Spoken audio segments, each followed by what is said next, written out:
Hello everybody, Radhe Radhe. My name is Shivam Sukhija और इस video lecture में हम डिस्कस करते हैं ऑटोनोमस ट्रांजैक्शंस क्या हैं। ध्यान से देखिए, ये वो ट्रांजैक्शंस हैं जो वन कंट्री के रेजिडेंट के रेस्ट ऑफ द वर्ल्ड के साथ चल रहे हैं।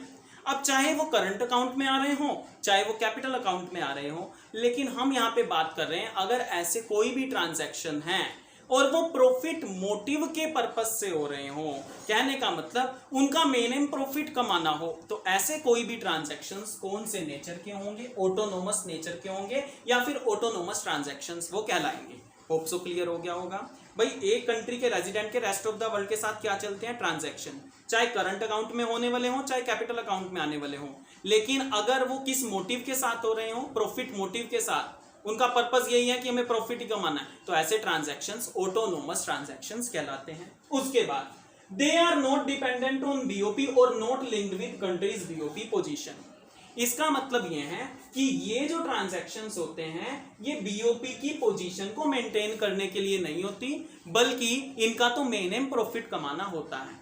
आपकी कंट्री की बीओपी की पोजीशन सरप्लस में भी हो सकती है, डेफिसिट में भी हो सकती है, तो आपकी कंट्री की बीओपी को बैलेंस करना, ना तो उसमें सरप्लस हो ना डेफिसिट हो, मतलब बैलेंस करना, बीओपी को डेबिट क्रेडिट इक्वल कर देना उनके, है ना, तो उसको फिनेंस करना या उसके सरप्लस को एब्जॉर्ब करना, ये उन ट्रांजैक्शंस का काम नहीं होता है।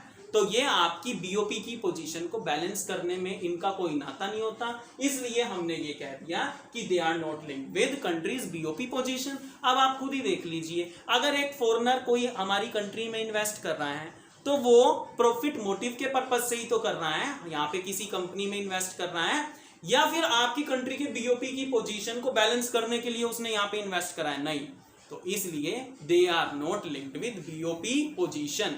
उसके बाद इनको हम अबव द लाइन आइटम भी कहते हैं, क्योंकि यही वो फर्स्ट आइटम है, यही वो फर्स्ट ऑटोनोमस ट्रांजैक्शंस हैं जिनसे हम बीओपी में आई डेफिसिट और सरप्लस को क्या कर देते हैं? कैलकुलेट। हाँ जी, बीओपी में सरप्लस भी आ सकता है और बीओपी में डेफिसिट भी आ सकता है। ये आप कैसे जान सकते हो? अगर ऑटोनोमस रिसिप्ट आपकी क्या है?